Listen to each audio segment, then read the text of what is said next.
Hey everyone, it's me, Mr. J. And before we get started with this episode of the Dual Desires podcast, I wanted to let you know that this episode is going to be very different from our typical content. This story is a little more serious and emotionally heavy than many of our previous episodes. To help preserve our guests' privacy and protect their identity, they will be using an alias during this conversation. We also wanted to give you a clear content warning before continuing. This episode includes discussions involving child sexual abuse, mental and emotional abuse, shame, trauma, and suicidal thoughts. While these conversations are difficult, they are also deeply honest, important, and part of one person's journey towards healing, self-acceptance, and authenticity. In addition, to further protect our guests' identity, we have altered their voice throughout the interview. Because of this, you may notice that portions of the audio sound a little different or occasionally seem unusual. We appreciate your understanding as we take every reasonable step to protect the privacy of someone who has chosen to share such a personal and vulnerable story. If any of these topics may be triggering or emotionally difficult for you, please take care of yourself first and listen only when you are feeling comfortable to do so. With that being said, we appreciate you being here, and we hope this conversation helps remind someone out there that they are not alone. I'm Champagne, I'm a bottom, fuck my ass. For us, we're probably more your typical swinger couple. We didn't even understand what the heck we were doing. It can be challenging because a lot of people in the bi environment, they want it to be a bi swap. But at the end of the day, I love cock. My journey has been much different. I play with girls. It felt normal. This whole time it has been not normal. I decided that when she left, I was going to make a life for myself. I'm like, you know what? I'm going to try everything with everybody. I think that's more about what this is than just having a party and throwing a swing up and letting people, have fun. It's more about actually interacting with people on more of an emotional and spiritual level. And before we get started, I just wanted to say something from the heart. This episode was recorded while we were at Hedonism in Jamaica during Bi Week in April of 2026. And we had recorded 4 or 5 interviews that week. I'm deciding to release this episode first, mostly due to the emotional impact that it had on me and Ricky. And I just want to thank our guest for being so vulnerable and coming forward and sharing his story. Like I said, this is nothing compared to our previous episodes. Everybody's story is different. We all process our traumas differently, and we all have our own journey. But Shawn's journey touched me, and it touched Ricky. And we hope that anybody that might be out there listening to this story today, we hope that it can help you too. So this will be the first episode of our Jamaica series of episodes. So be on the lookout for additional content. We have a bunch more episodes coming out featuring our guests at Bi Week in Hedonism. We're going to start off this series with the most serious and emotionally heavy story. So with all that being said, this is Shawn's story. And this will take a second to just kind of put into order. But I feel like this is important, just as a punctuation to the end of this trip. I thought about whether or not I wanted to do this for a while, and my sister's like, don't do that, you're in the middle of a divorce, don't. Employers might find it, and employers fucking looking for this shit. Nobody gives a shit, and if it's Shawn Hampton, fuck them. If they've got the research skills to find it and realize with an altered voice and somebody else's fucking name, then kudos to them for their research skills. Right. But I feel after I've spent this week talking to a lot of really sweet men and all of their different stories, pretty amazing. Shit needs to be said. Yeah, absolutely. Well, that's why we're here today. And there's a lot of people that struggle with the same things too. Absolutely.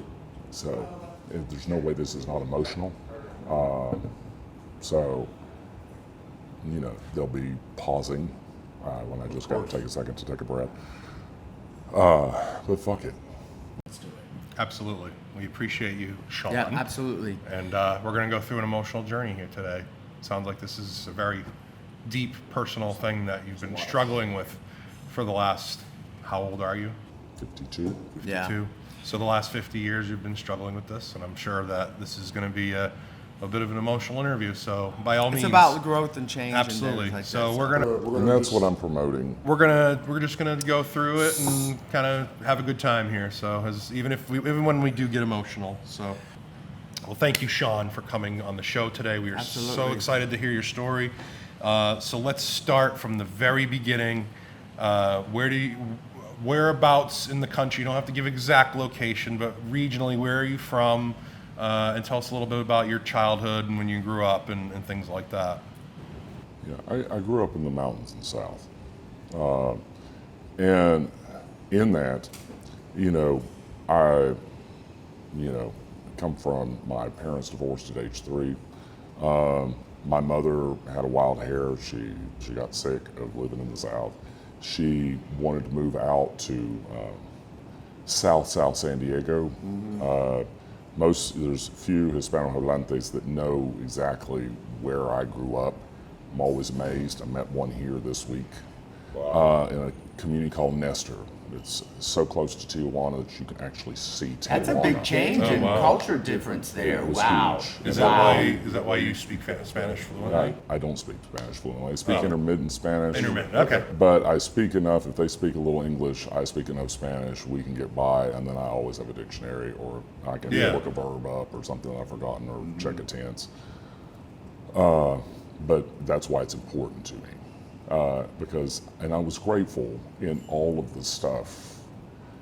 You take a child from the mountains in the South with this hey y'all accent, and you take that child, 5-year-old, if you imagine what it was like when you were 5, and you take that child away from everything he's ever known, with another parent, away from every member of his family, and you pluck him down in a place that for a 5-year-old from where I was from might as well have been Mars. Right. I'd never seen a battleship.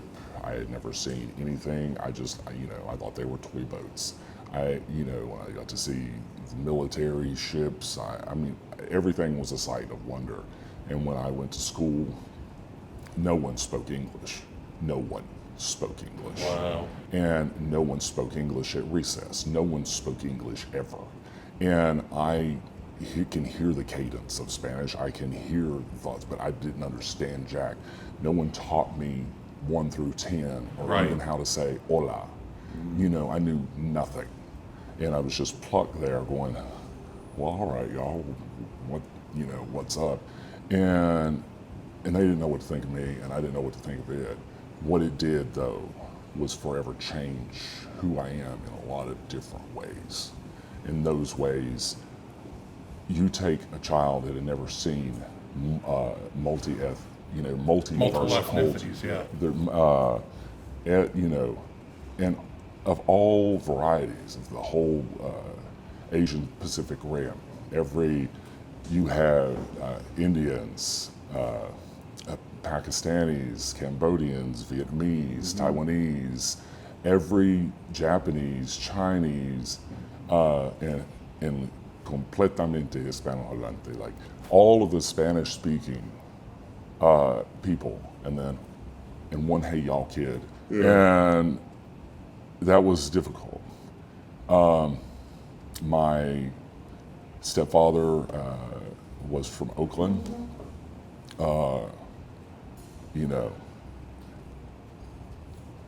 Not everybody's story in coming to the bisexual world happened in the way mine did, but this is my story. This is my story here. Mine, my stepfather was not the best human. He still isn't the best human, but he was extremely abusive, both to my mother and myself. And then outside of the home, there was a neighbor that I had to walk to school with every day, and that led to rape. And from that rape went on for 5 years. And then, what does a 5-year-old know about sex? Right. Nothing. Right. Nothing. But in that, I'd had to stay at my stepfather's mother's house, in a roach-infested house, where she always put him in the bed with me. I had to walk to school with him and deal with rape. I had to deal with him in the bed while there were other boys watching me be raped. Wow.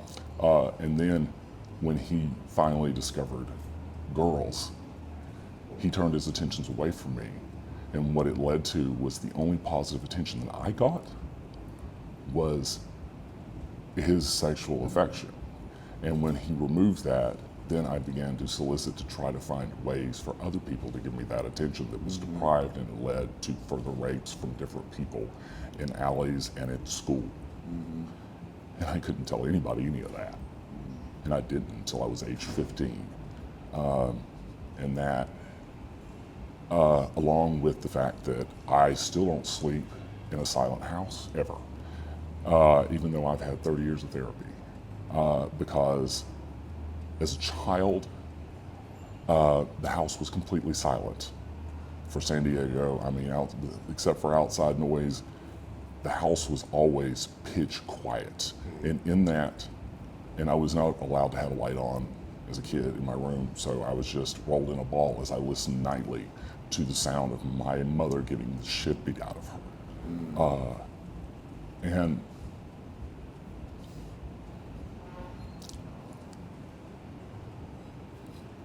so you fast forward a bit, and I didn't make any friends. I didn't trust any people. I didn't understand the language. I was in a completely foreign environment. And the thing that gave me my desire to learn anthropology, to do other things, is having a moment for someone with piel blanco, that this white-skinned mountain kid knew what it felt like to be the other, to be marginalized. And I feel that pain on other people with a great and deep passion.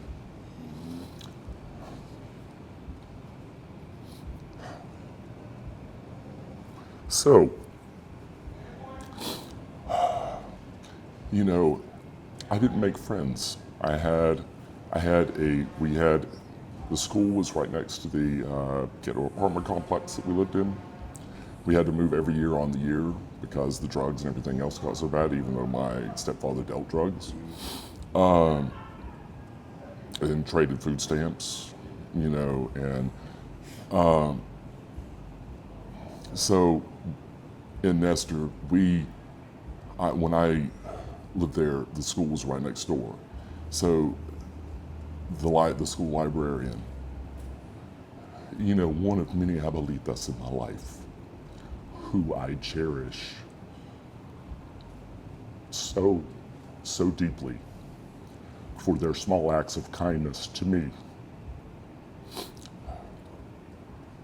Different ones that kept me fed, different people that took me in and let me play with their children that I didn't know. I didn't make friends. I didn't know people, and I didn't trust anyone, ever. And I had a child's understanding, not a grown-up's, but I look back and reflect in reflective memory, and I understand with adult eyes what happened that I did not as a child. That if you confide in an adult, that adult is duty-bound to report it. And so I used to help the librarian put books up. I wanted to do anything to not go home. If I could stay out as late as I could, I would stay the fuck gone. And so she gave me stuff to do because I loved books, and it's the one of the few things that my mother gave me was a love of reading. And so I stayed there, and she would encourage me, like, try this book, and this one's really cool. And I would just sit out next to some, cattails in a little creek like, you know, and read books, and then I would go and help her shelf books. But one day I had the courage and the impetus, for whatever reason, to tell her. And when I got beat, I didn't just get beat or bruised. I mean, it was to the point of blood whelks. And I told her, and she reported it to social services. What that did was police officers came and got me out of my 5th grade classroom in front of everybody, right in the middle of class, so absolutely embarrassed and terrified. And they put me in foster care. Did not let me call my mother, did not let me call my, consequential father, did not let me call my grandmother or anybody in my family. They said, you are in isolation. We're putting you into a foster home until we determine the conditions. So it let me know that they're just gonna stick me somewhere, and I don't know if I'm ever getting out of this fucking place. How old were you then? I was 10 and a half. So you lived 5 years under these situations, and after 5 years it finally has come out, and they came and put you in a foster home. Yeah. And I stood, and I have no idea if there's abuse that happened in that home, but I remember this little white kid next to me. He and I looked in each other's eyes with tears in our eyes. And I just watched him shake with fear, and I felt exactly what he was feeling. We were terrified. And I don't even remember those 2 weeks in my memory. They're a blank spot. And finally, when I was able to talk to my dad, my great-grandmother and great-grandfather helped my father, who didn't have the money to fly me back to the mountains, gave him the money for the plane ticket that took me away from California.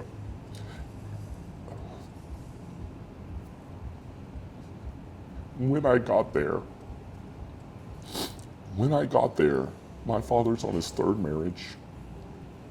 2nd marriage was to an artistic type. Didn't go well because he was too screwed up from his marriage with my mother. And his 3rd wife was an extreme evangelical. I mean, extreme evangelical. And in order to be, she was 21 years old, I'm almost 11. They'd only been married a year, and she didn't know that I was gonna come into the deal, that I was part of the package, and that put a rift in their brand new marriage straight out the gate. And I was beyond, just to say it plainly, it's beyond fucked up. You're already put into another situation already. Now, they don't want me either. My father tried to send me back and not take me to try, because he wanted to preserve his marriage. And I looked to my father for safety, and I didn't find refuge when I had dreamed of seeing him again. And my aunt, his sister, advocated, and I had already told him that, she would threaten to out him for already cheating on his new wife with someone else if he sent me back, when he knew half of what was happening. And so he capitulated. He said, okay, you can stay. And you can understand, my stepmother was, even if she masked it well, there was some resentment. And I can't blame her for that in a way. And she tried, but I was beyond a handful. When a child has no regulation, has no backward reflective memory, has nothing to reflect on to balance their emotions, has never had therapy, doesn't even know what a therapist is, you never could talk about things, the shame, all the things that I kept secret that they didn't even know about, much less just the few things they did know about.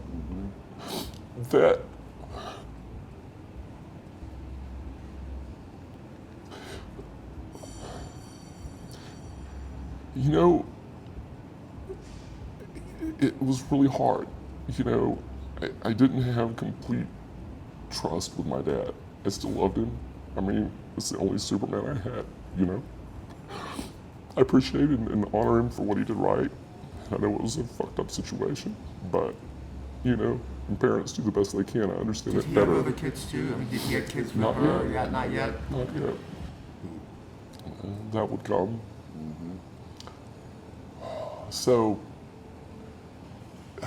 being out there was difficult, you know. Wetting the bed, just really beyond fucked up. And they just didn't have the tools to know how to, or resources to help me. I mean, I was lucky to even get flown back. You know, a stewardess watched over me on the plane. I'd never even been on a plane, you know. So, you know, and they had a screened-in porch they made into my room, and I slept out there. We lived in a one-bedroom house, and I was the happiest I had been because The abuse was Got away from that first situation. I got away from that. Yeah. But then social services sat down with me and said, you have a choice. We've spoken to both your father and your mother. You have a choice. We're going to give you the summer here. But you will have a choice at the end of that summer as to whether you stay with your father or you stay with your mother. And my mother talked to me and cried and said, please tell me you're going to come back to me. And of course I lied. Mm-hmm. Oh, of course, Mom, anything to shut her up from talking anymore. Mm-hmm. I didn't want to talk about it. I did not want to talk about this at all. And I wasn't trying to cause her pain, but I was trying to alleviate mine. Yeah. And in the only way that a 10-and-a-half-year-old knows how to. And so at the end of the summer, I told her I'm not coming back. And she was angry about it. And we've been estranged for a very long time. And now I'm currently completely estranged from my father. But in this, coming down the way, that it wasn't until I was 15 that I come out. And the one great credit I'll give my father for a snapshot moment in time, is he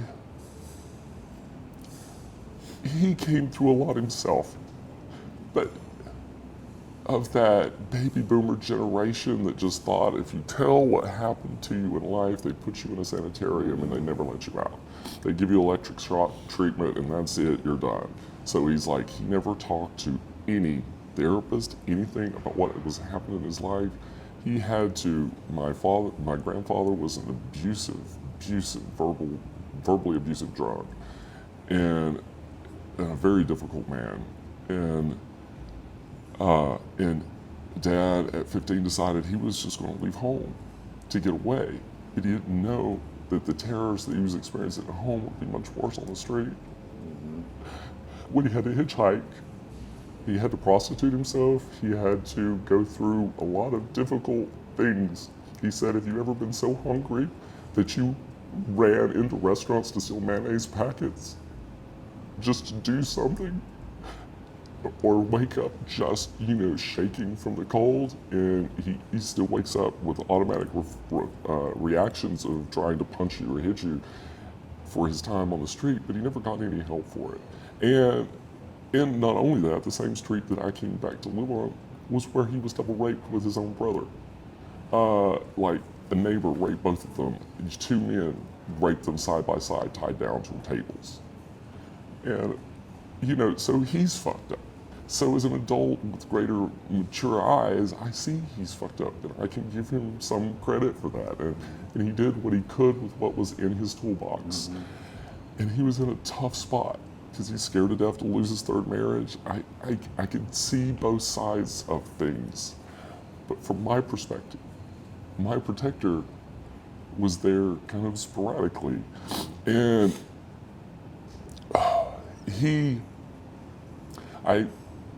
I finally came out and told him at 15. And at 15, I told him about what happened. And the one thing I give him is that he just burst into tears and he held me and he rocked me for about 10 minutes. Just brushing my hair with his hand, just going, I'm so sorry. I'm so sorry. I'm so sorry, son. And told my mother, and my mother asked him if he was lying. And he was able to tell my mother, no, he's not lying. He's telling the truth. And, you know, and that's kind of where the dad had buried everything so deep, he just couldn't feel anymore. And he certainly didn't want to talk about things, or, you know, he walled himself off so tightly there was not a lot of empathy in him most of the time. Oh, if you think you've been through some shit, you should live my fucking life. You know, crap. And I'm like, look, everybody walks their own fucking journey through their own shit, so, you know, give me a break. Absolutely. But now we come to the influence of my evangelical stepmother. She believes she's a biblical literalist, you know, 2 steps from flat earthing. And I'm not here to disrespect anyone's faith, but sometimes I feel that faith is used as a shield to hide their hate behind, and they manipulate it. They use it. She didn't think if anybody said something was bad, then, oh, it's the love the sinner, not the sin. Mm-hmm. Yet, paradoxically, she had 2 gay sisters. And having 2 gay sisters made her more compassionate. She didn't accept it. She still saw it as a sin, but she would fight my dad a bit to go, you know, when I did eventually have a boyfriend, he's welcome in the house. I'm letting you know you can bring him to Thanksgiving. I appreciated that aspect about her. But there were different sides to her. She was, we went at each other point per point. Because just as in California, you know, it didn't help me getting beat less, but it's like, I would be like, you're not my dad. Mm-hmm. You can tell my mom, and if my mom tells me to do it, then I'll fucking do it. But otherwise, you can go to hell. Right. And I did the same thing with her for a while. She didn't deserve it. She's 21, in essence, as a 52-year-old man, she was a child trying to raise an 11-year-old. I mean, she wasn't even old enough to have had me. Right. You know, we're not even that much difference in age. No. To think that I'm 52 and she's 62, 63, I'm like, that's nothing, really. So I just did the best I fucking could. But, you know, things just escalated. You know, fights at school, other things, and Dad just couldn't deal with it until it got to the point where it was going to cause them a divorce. And so Dad said, I don't know what to tell you, but you're going to go live with your grandparents. So you're going to send me over to live with the verbally abusive drunk that you fled home and decided prostitution was a better option. Let's go live with him while he's dying from lung cancer and everything else during the last year of his life while I'm trying to do my homework. Sounds like a grand fucking plan. Yeah. But hey, I'm grateful I'm still away from the stuff that happened in California, and everything seems like paradise in comparison to what was. And so,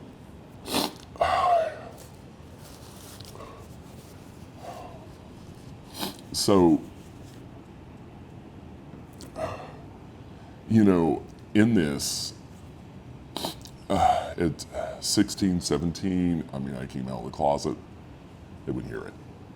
You know, she worked at a restaurant, it was open late. I came in with my then boyfriend, one of the first people that I met in my back, you know, I don't know if people understand what a holler is, but I use it as a derisive word from the mountains.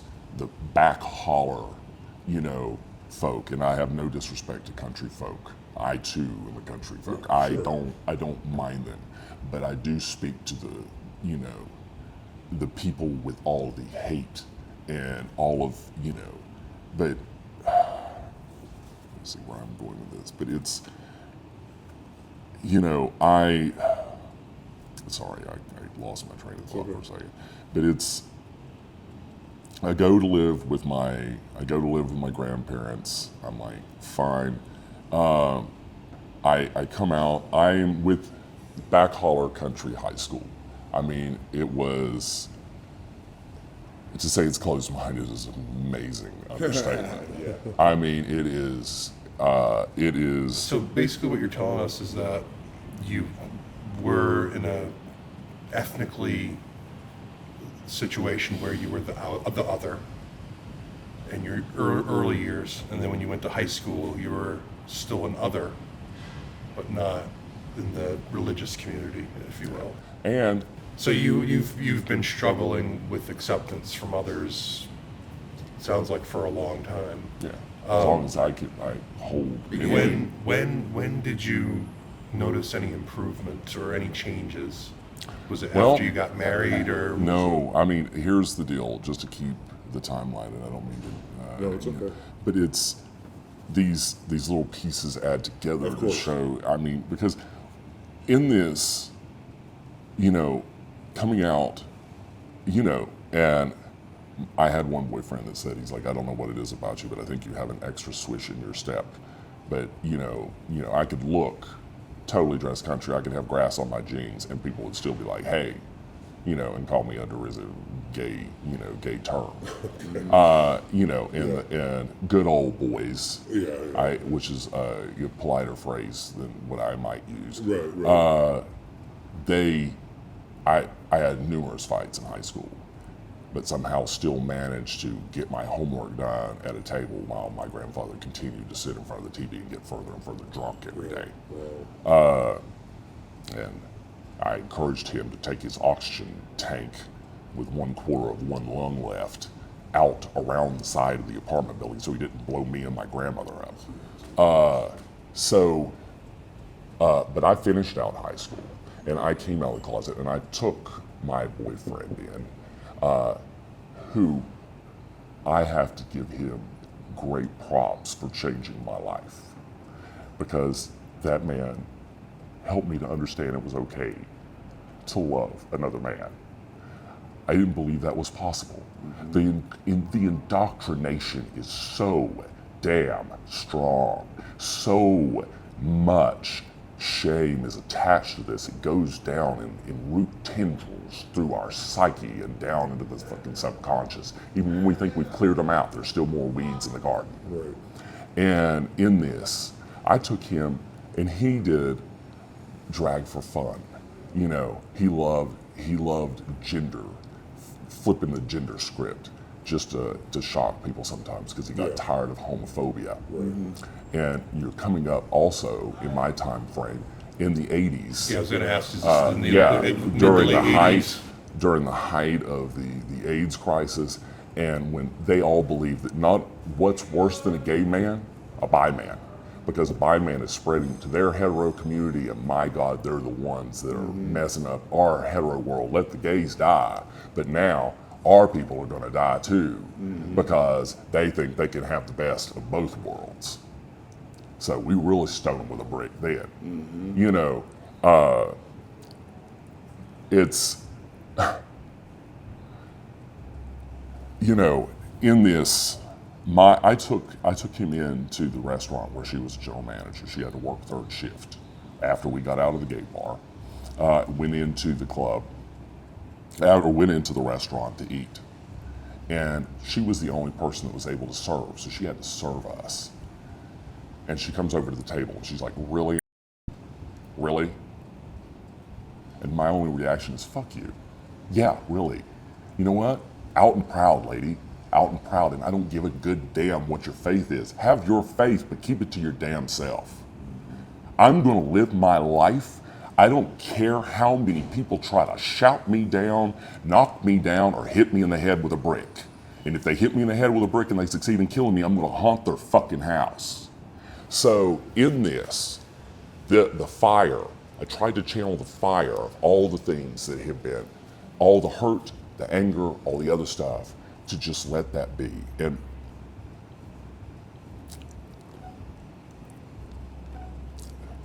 this man, this kind man, was disowned by his pastor father, as best I remember.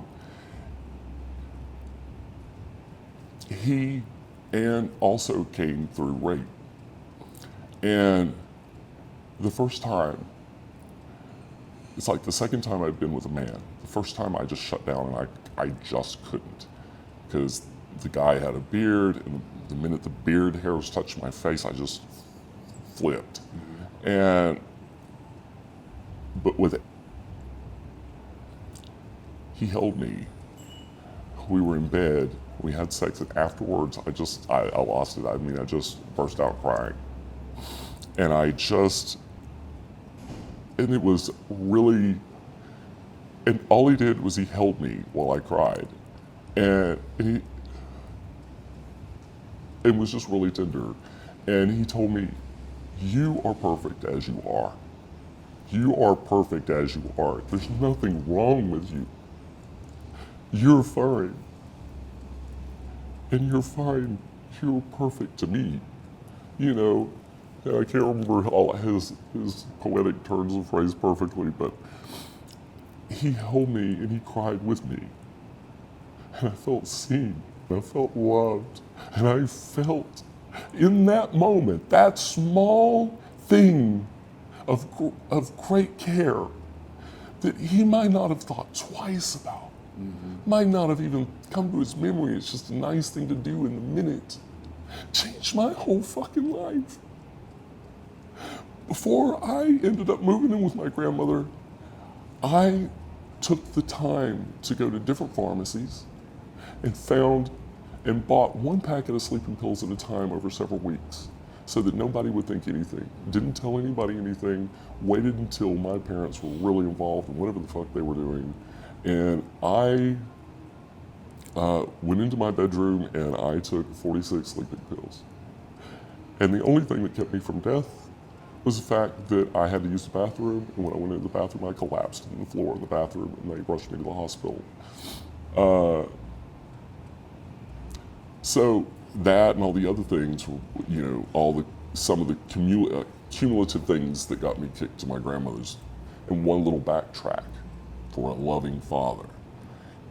My loving father asked me when he ended up getting separated from my stepmother for a minute,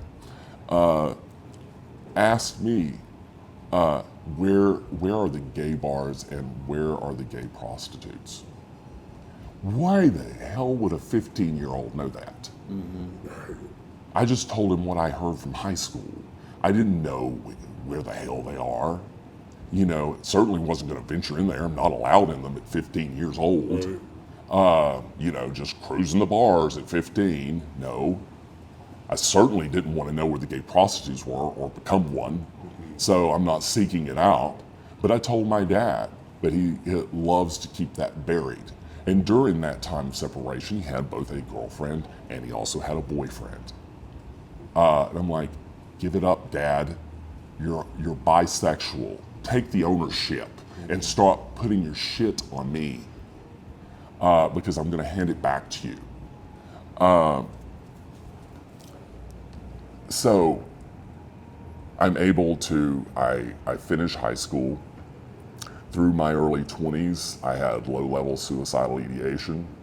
But in my 20s, I lived in a place with a bunch of hippie drunks and people. It's where I got into a bunch of acid and shrooms and whatever the hell else they might throw my direction. And he had big house parties in this tiny ass, like fucking, you know, rat nest apartment that I lived in with him, you know, and was just grateful to even get away from my parents after I finished high school and still held down a night job while going to high school, while living with, after my grandfather passed 1 year after I was there and lived there too. You know, with a schizophrenic uncle that lived in the building next to us. He wanted to come over and fight me because I took away part of grandma's love. You know, so even with all the distractions, I found it was easier to do my homework there. Yeah. Then I got tired of not knowing what I was doing in my life. I just prayed. All I wanted in my life was stability. that was so paramount to me. The only thing that I wanted, people ask, what do you want to be when you grow up? Do you want to be a fireman or an astronaut? I just want to not move anymore. I want to stay in one fucking place, and I'd like that place to be clean. I would like to have food in my fucking cabinets. That's what I'd like. Big dream. To me, it was a big fucking dream. You know, and I joined Job Corps. So I ended up seeing some damn brochure somewhere. And I was just under the age at that point to be able to get there. They closed it off, I think, at 24. Joined that, did 2 years, and they taught me how to use a computer. They taught me how to type. They gave me a chance at a job. And I did that and came back when they wanted to put me in Kansas. And I wasn't going to stay in Kansas because if I thought my home state was homophobic, my God, in that sea of cowboy hats and corn, you know, they're not real open to the LGBTQ plus community. They weren't then, at least. So I finished that, and then I came back just to keep my mind busy, and I enrolled in community college to take any fucking thing I could take. It's just to read a book, learn something, write a paper, do something to make myself feel like I had some freaking forward motion. And then I had a friend that told me I could transfer, and I didn't know student loans existed. I had no support system. There was nothing, I knew nothing about this. Where this ties back is that in this, I went to school, I went to the other side of the state, I'd come back home and and they'd kick you out of the dorms for 2 weeks. I don't have money to go somewhere else during those weeks. So I have to come back to live with who? Right. My loving father and my sweet evangelical stepmother. And now my brother and sister, who, you know, if I originally for the minimal 1 time or 2 times I got to take my sister around the trailer park to get candy for Halloween, she wanted me to pass out, you know, Savior tracts, which I threw in a ditch, and took my sister trick-or-treating once. But when I came back, of course, they're constantly working on, they're both just kind of a united front, just like pushing the evangelical narrative. I continue to be the other with my whole father's side of the family because they consider me, as far as, you know, my stepmother would mask the fact that she thought that was bad influence. The first time that I ever took Molly, or X rather, the first time I ever took X, or, you know, was from my sister. My sister, you know, my brother usually, you know, supplied, you know, things when I came home on break.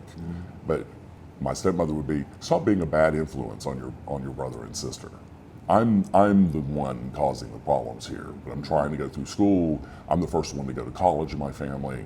I'm trying to do something. My stepmother is like, my kids will never turn out like you. Well, there's a truth for you, lady. You know, I am estranged from both of them as well. Yeah. So going on, my little brother came to me once and asked me, he says, what's so great about sucking a dick? You know, I've tried it once. Really what he meant to say is someone forced him to. But he said, I tried it once and didn't think it was that great. I was like, I could flip the script with that question right back on you. But whatever, I'm not asking for your approval. I don't even need to listen to this.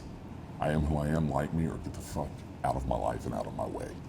So let me ask you this, how is it that traumatic stuff that's happened to you early on prior to you coming to the parties and events, because I know this is your 3rd one that you came to, obviously you found that, you know, obviously what we're doing, we're sort of, you know, it's a different realm of what we're doing. How are you feeling that that's sort of helping you in that transitional period? Yeah, I have done, like say, since my 20s, about 30 years worth of therapy. And I've broken the chains, a lot of those chains. The ones that like, why am I a bottom? Why am I not turned on by being a top? Right. Why am all these things? Because and this is a tie back that comes to this, is the person that that raped me said, you're going to perform the wife's duty, and blah blah blah. Right, exactly. Well, I took the kink through therapy, was able to say, yes, sometimes through rape you have certain kinks, you have certain preferences that arise out of that, and if it doesn't harm you, there's nothing wrong with that. If it doesn't harm other people, there's no harm in that. But just to understand that the origin source does not mean I'm just looking to go back through to recreate the experience again. And that was a healing factor that broke many chains for me. Through the years, in essence, I come through a lot of different things. But coming to these parties, I'll fast forward ahead for you to this point, and that is in my relationship with my wife. My wife was bisexual. So you obviously were married there. I mean, you had a boyfriend, you mentioned, but then you also got married. I had. Yes. When did you decide that you wanted to marry a woman, I guess? Well, I had difficult times. I had just one night stands with many men. At the time, I found them. I found that it wasn't just the sex I needed. I needed something. I needed connection, and I couldn't find it there. And I was like, and I didn't know whether I could find it there. And that was always my preference. That searching, I decided, well, let's try the other That's thing. what society's telling you that anyway. Yeah. They're telling you that from the beginning, that this is what you're supposed to do. Yeah. So it's like, is that really what I'm gonna do? But then your desires or what you were growing up with, it told you something totally different. I get that. Yeah. Totally. And so I tried it, but I also went with the caveat that, like, hey, because a lot of women are not aware that men also have a G-spot. Right. And, and we all know when we discover ours, it's like, we never forget that, there is one. Right. And in that, I said, hey, I've been with men. Some of them didn't take that very well. Some did. And it came around to the fact that it's like, when I told them about that and they said that, they're like, no. I had 3 different women like want to cross-check my research. I was like, please do. Right. Be a good scientist, feel free. So how long were you married for? Yeah. I was married, I'm still technically married. I married for 8 years. 5 years. Together for 11. Came out of a weird relationship, but then in this marriage, she was bisexual, is bisexual. I thought that, well, this seems like a safer deal. Sure. And she was also willing. She had been pegging me since we had been dating. She was new to it, but she learned about it. She embraced that. But it wasn't until the end of the marriage that she says, I've wanted to always tell you, but I just always hated this. And I don't really like any of this stuff. And I think did you guys do any of the lifestyle? Any lifestyle with anything? No, or just pretty much just your own thing together? She is the one that got me into understanding what lifestyle was about. Okay. Because as far as I'm concerned, it was old, hippie stories about key parties and shit. Right. Like Right. It was never on my radar to go research, lifestyle parties. I'm like, it's just not something I was thinking of doing. Right. But we wanted to put the spark. I was trying to hope to save my marriage and put the spark back in, because we became more and more estranged over time. And it came out towards the end that she just thought she resented the gay part of me while being bi herself. And what year, what time did you start exploring the lifestyle as a couple? That as a couple, probably 2024. Okay. So this is very recently. Yeah, it's like very, 24, 25. I mean, we didn't go to any. Here's how recent. It's the first party when you two saw me. Yeah. I was scheduled, and the reason that February. my profile had her name on it for a while, is the fact that we were supposed to go to that. Yeah, I remember, because I remember you. As a couple? As a couple. You were going to come to the party as a couple? I did the research and found that Men's Health article. And the Men's Health article Thanks, Zach. changed my whole perspective on a lot of things, because the guy that we had been fooling with, that she met, she hit it off with, He says, I'm only hot for guys if the woman gets hot watching me be with a guy. She told him she wasn't hot for that and then quashed my part in that. And then, but he was saying, hey, we could find a party for you. We could find somewhere where you could fool around with men. But he didn't know if the heteronormative clubs would allow that. Well, we know the answer to that. They don't. Right. And so I started doing my own research because I was just like, I'm just going to cut through the. So Cut Zach, through the crap, so yeah. those that don't know, Zach actually did a health. Yeah. Zach New York- Zane. Zach Zane. He actually did a New York bestseller for bisexuality. He does a lot. He's a big podcaster. Yep. That guy. He's an And author. actually, he came to one of the first full takeover. I think it was the first, 2024. Yeah, and actually did a big article on us, and it was. And really that's good. the article that Shawn you here read. read. Yes. Wow. And in reading that article, it gave a link to you, said Ricky Johnson, by-events.com, and that gave me my research link to you. Wow. And then I started reading about each of the parties, and I scheduled one for the paramour and myself, and had made them push them because they were both real nervous about the idea guys are going to be with guys too. I'm like, you've seen this shit. Like, what scares the two of you? Right. What's the difference? So I pushed them to go. Well, and then we end up, things just blow up, and we end up separating before that event ever comes to be. And I said, fuck it. I've already got a plane ticket. I'm going to this fucking event. I remember. You were actually you were in New York, right? Yeah. Flew down. So courage is bravery in the face of fear. And I got down here, or I got to Tampa, and I got in the hotel room and was nervous as hell. And Jay knows he was my emotional support that made me actually show up. Really? Yeah, I kept telling him, like, you got to come to the party. Why? Man. Was he on the line? Well, he had online? hit me. So I had posted something on the website on the news feed, and if anybody has any questions, just reach out. I'm more than happy to help. And this is before we were doing the podcast, but just helping you out with whatever. And Shawn here sent me a message, and he says, I'm a little nervous about going to the party. And I'm like, well, I mean, just here's my phone number. Just text me. So he texted me, and we texted back and forth for about 2 weeks, pretty much every day. And I said, nah, man, you got to come. You're going to have a good time, especially if this is your first kind of party, So anyways, he decides he's going to come. He says, you know what, I'm going to come. So and I came to that event, and let me explain in this movement that you've started, that no bullshit, how powerful this is, that it can't even be seen, because it's in this, going to this event, you can understand why I'm not naturally a nudist. Right. You can see why I'm not naturally going to put myself in a stranger's house with a bunch of naked people saying we're all going to have an orgy and I'm going to trust that they're going to obey consent. You could see why it was a bit of a push to get me there. I sat in that hotel for a long time, and then I finally said, what the fuck? Get in the damn rental car that you spent money on, drive the damn thing to the house, and just find out and satiate it, because I'm not gonna punk out after I've already got to Tampa and not go.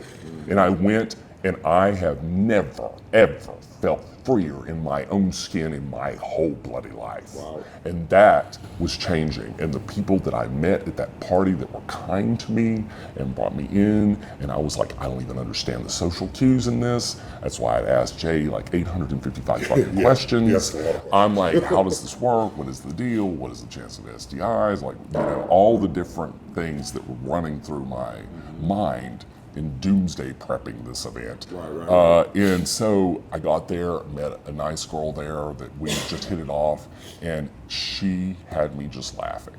And she said, it's so cool, and everybody here is so welcoming, and you'll never find a nicer environment. You're gonna be fine, honey. I was a little nervous too, you're gonna be fine. And then when we did the round robin, nervous as hell.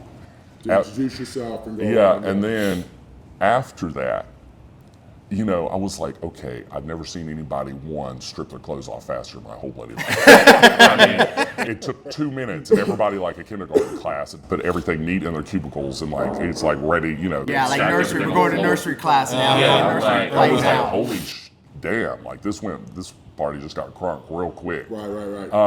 But it's like, you know, and then I hear her voice, her kind melodic voice say, where the hell you at? Get in here, boy.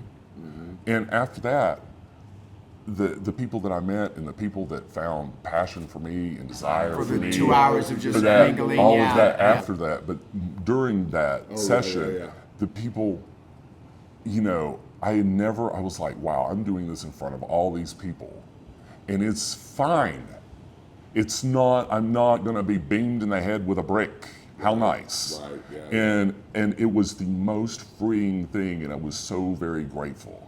I was so grateful for the security outside. I was so grateful for that super sweetheart security guard you had that later was just... Big Teddy. Now he's a big black man. He's big, he's huge, guys. He comes to the gate and just holds everything down. He scared the bejesus out of me when I pulled in. He's like, why are you here?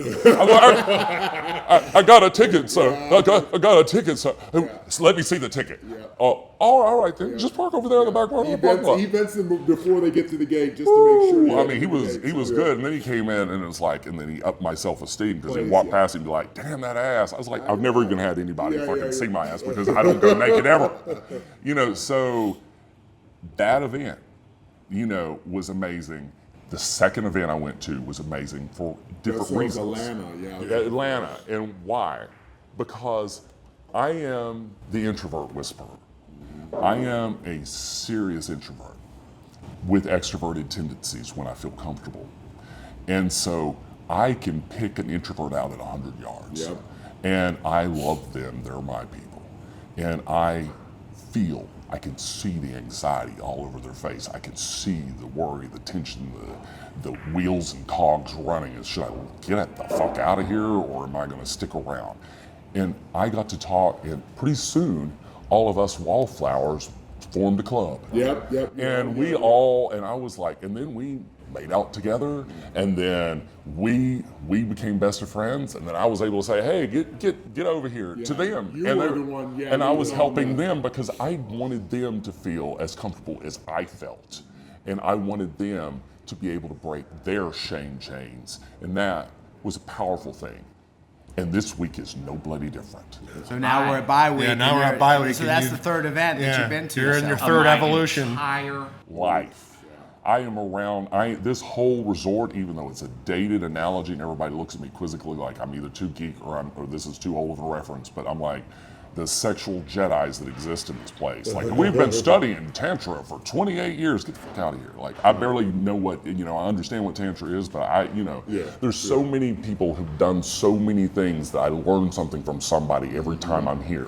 Even though I'm not into straight sex, I think my marriage pretty much helped me to go back to about 97, 98%. Gay, 2%, I love dominatrix. Yeah, who doesn't? Right? So,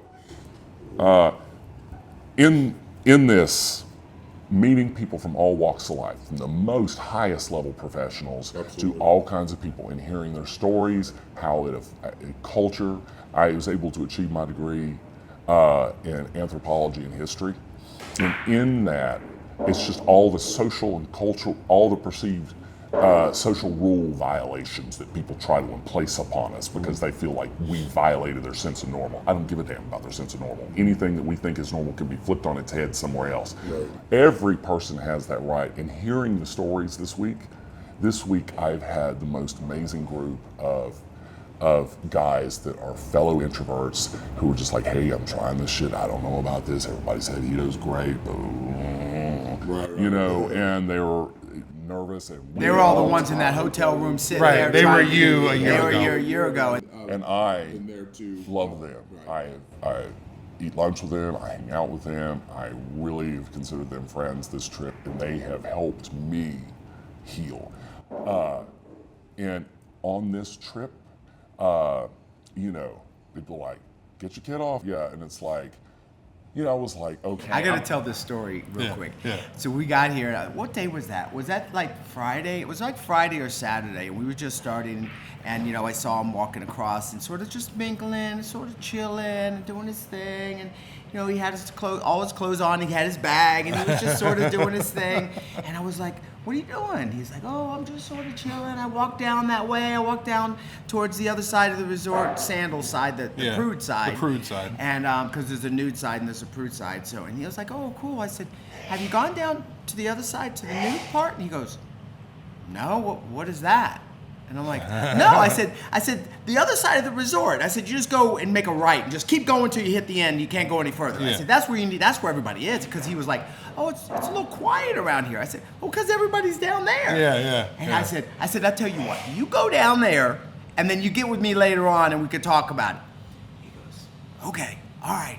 And he sort of puts it around. I said, go. He's like, okay. Took off. Boom. Yeah. And then it was like, I don't know, a couple hours later in the afternoon, he comes bebopping around the corner. He goes, holy smokes. Like, it was just amazing. It was just a neat transformation. I have had people from the fun I've had around that pool come up to me that I have never met and gave me fist bumps. I'm like, I don't even know who the hell these people are, but I love them very much. Yeah. I have never been naturally the popular kid. So, and Shawn, let me ask you this. Being in this environment now, how does it make you feel, especially coming from the past that you come from? How does it feel? Is it like a relief? Is it a liberation feeling? Like, what is it? That's an understatement. I think that really it's one of those things that language just doesn't do the trick. It falls short because you can't articulate the visceral reality of how much change just happened. And I've had 3 separate epiphanies for myself during this trip that have just made me, I'm like, the chain shattered. One, nudity. Was I nude at the first party? 4 hours. I managed that and then quickly put my clothes back on. Right. Yes. Yeah.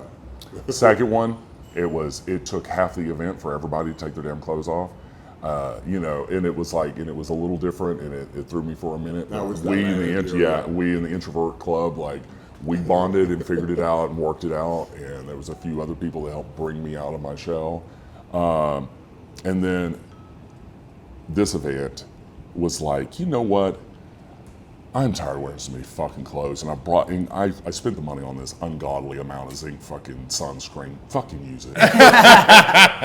Just fucking use it. Take your fucking clothes off. And you see the different body types too. They're all different body types. So you start to, nobody gives a shit. They got different body types, different ages, groups. And I was just like, I just don't care. And pretty soon I've just been walking around like, I don't give a shit if they're fucking cheeky backs. I don't, whatever. It's like I've walked around and I've enjoyed this, and I don't. The beginning too, in the sense of your journey. I think having 3 events already. I think, and we have other events in there. And I've just been amazed at your growth. And I've had other members that are, it's to see you lead other ones and say, look, come, that whole transformation is just what it's all about. Absolutely.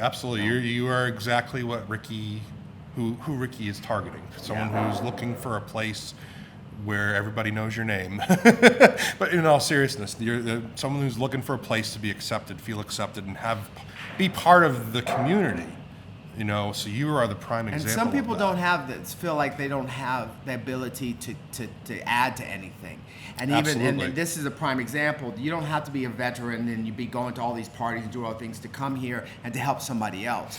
To be somebody that's new, it's easier for somebody else that's new to sort of hook up, and they feel like they're not intimidated by somebody that's have all this experience. So I'm just amazed. That one of the members of our group, the Introverts Club here, my cool friends here, one of them said, and it's just kept me in stitches the whole time. He's like, do you know how many random crazy ass questions we've asked one another that I would never dare say in a coffee table conversation anywhere else on the planet? He's like, I have talked so freely with you about different things than you with me. It just is tickling me, and it is helping me so much just to say the shit out loud. I danced with this lovely guy, sweet guy, out at the reggae concert.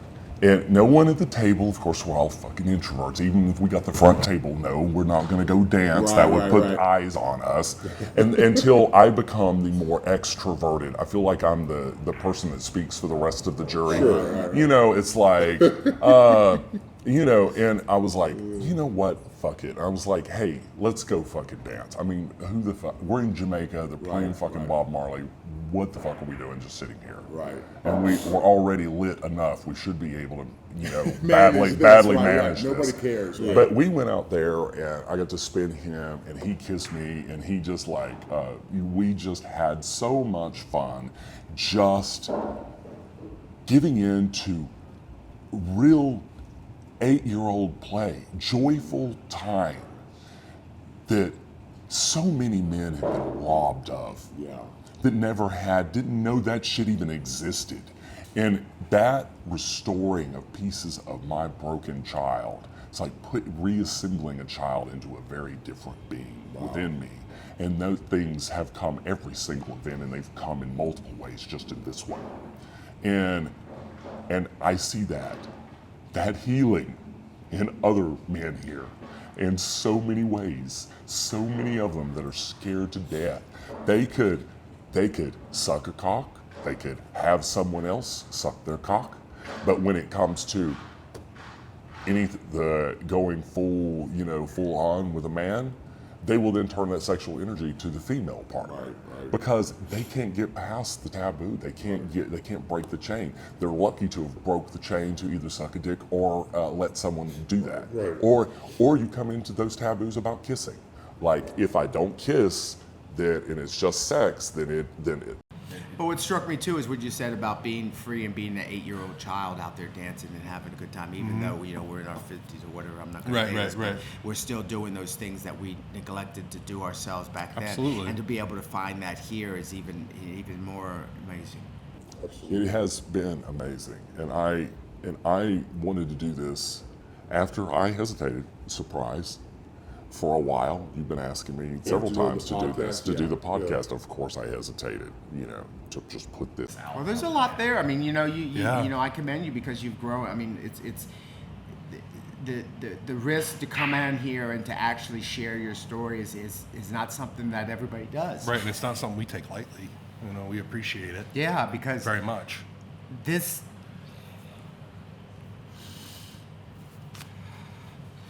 Sometimes we don't understand what little things will affect other people just by sharing our own pain. Yeah. And when they see that they're not alone, we realize that this is bigger than us. So that's what this is all about. Absolutely. It's not about, all the sex and the dance and all this stuff. It's about finding out who we are and being okay able to express that. Absolutely. That's what this is about. And, it goes much deeper. People always come up to me and, oh, thank you. And this is like, my goal has only just been to create a safe environment. If we create a safe environment that people feel comfortable, that through that process, they will find what they need. Absolutely. And who am I to say that's right or wrong? Or who are we to say that's right or wrong? Absolutely. And I think that's what is so strong about this. That's what makes this such a powerful thing outside of going to Jamaica and going to bi-week, just all the other stuff that we, yes, it's fluff and it's nice and it's fun, but I think this is way more than that. True. Yeah, it's Absolutely. way more than that.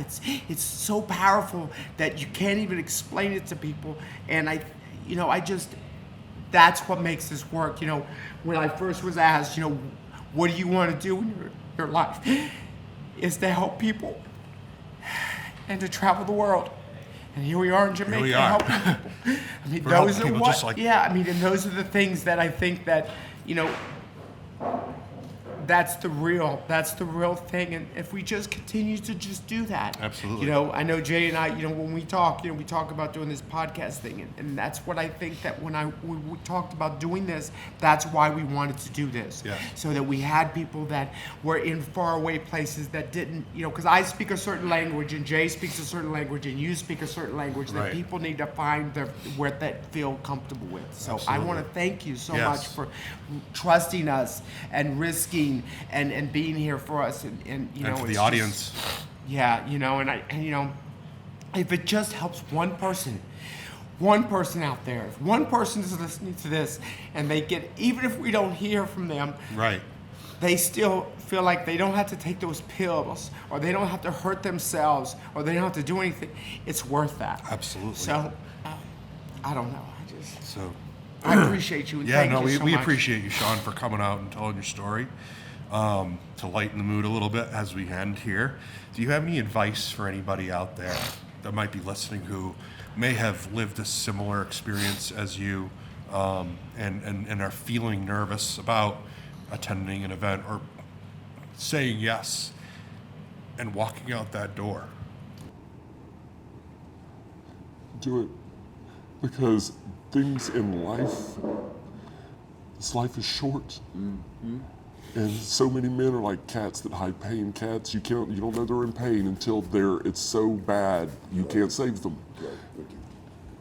That this one step, going to that first event, I was like, fuck it.